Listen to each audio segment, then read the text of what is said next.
Marta Selem, bonjour. Bonjour. On est à l'édition 2011 d'Art Paris et vous avez choisi de représenter des artistes très importants sur la scène figurative contemporaine. Oui. Malgré leur langage propre, on sent quand même qu'il y a des correspondances, des dialogues. Comment avez-vous fait ces choix et quelles sont ces passerelles dans leur univers? Et en fait, ce sont trois artistes, en l'occurrence Jean Rustin, Vladimir Velikovic et Marcos Karasker, qui sont trois artistes qui parlent de l'humain, de la chair, de l'humanité, de l'homme, avec chacun leur manière différente de dire les choses et de parler de l'humanité. Et j'ai trouvé intéressant ces glissements justement entre le trait très acéré de Velikovic, le trait très précis et, plein de petits détails de Karasker, et puis le trait plus doux de Jean Rustin, malgré les sujets souvent difficiles. Mais quand on parle d'humanité, on parle aussi de la partie difficile. L'humanité, ce n'est pas évidemment que la joie, le bonheur, et c'est aussi la guerre, c'est aussi la solitude, c'est aussi les contradictions. Et ces artistes-là parlent de cette partie de la vie qui n'est pas toujours celle qui est mise le plus en valeur, ou celle dont on a toujours envie de parler en tout cas. Et ils parlent tous dans leur langage. Et alors ils parlent chacun dans leur langage et chacun avec leur manière de dessiner, de peindre. Mais ils expriment tous la même chose et je crois qu'ils s'enrichissent les uns les autres. Donc je crois que Jean Rustin avait dit que l'histoire de l'homme s'est créée par la chair.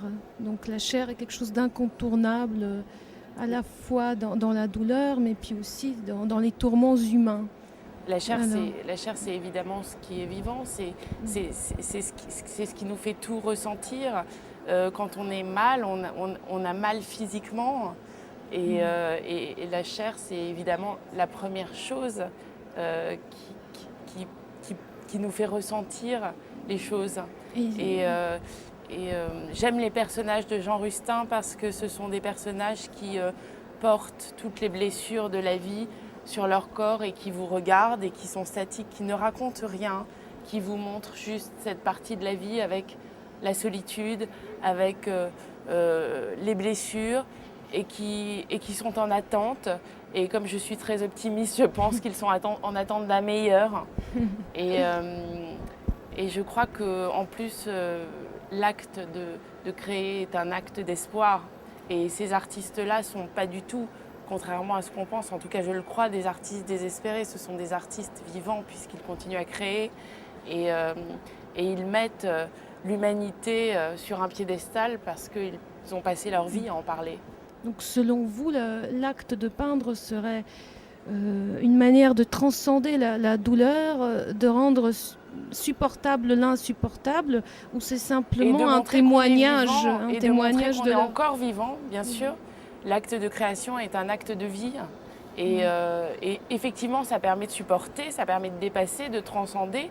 Donc c'est pas simplement un témoignage passif, ça sert aussi... Non, je ne crois pas que ce soit un témoignage. En tout cas, pour l'œuvre de Jean Rustin, ce n'est pas un témoignage parce que ce sont des personnages qui ne sont pas du tout narratifs, qui sont complètement statiques. Donc il n'y a pas de témoignage, il y a juste ces personnages qui vous regardent et qui vous renvoient à une partie de vous-même. Alors soit vous avez envie de la connaître et vous la supportez, soit vous n'avez pas envie de la connaître et vous détournez le regard.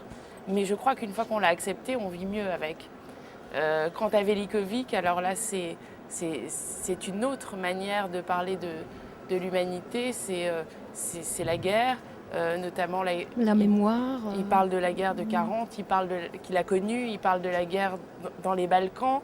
Il était en France pendant la guerre dans les Balkans, mais il a quand même une maison là-bas, en Serbie, une partie de sa famille. Sa maman vivait encore il y a quelque temps en Serbie, elle est décédée il n'y a pas longtemps.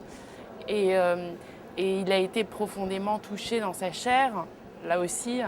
On y revient. On y revient. Et je crois que le travail de Velikovic, malgré tout, est là aussi toujours un travail d'espoir parce que l'homme est au centre de son travail. toujours. Et alors Marcos Et alors, Carrascal, lui, au contraire, on a l'impression qu'il tourne en dérision les drames humains.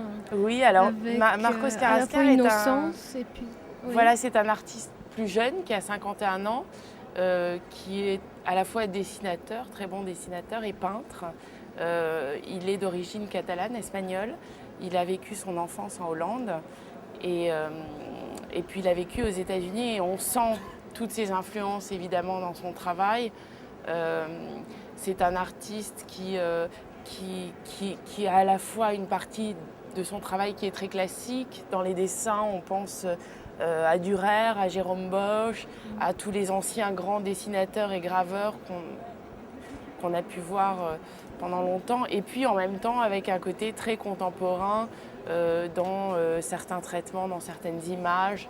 Et puis dans la manière de dessiner et ça se rapproche aussi de la BD quelque part.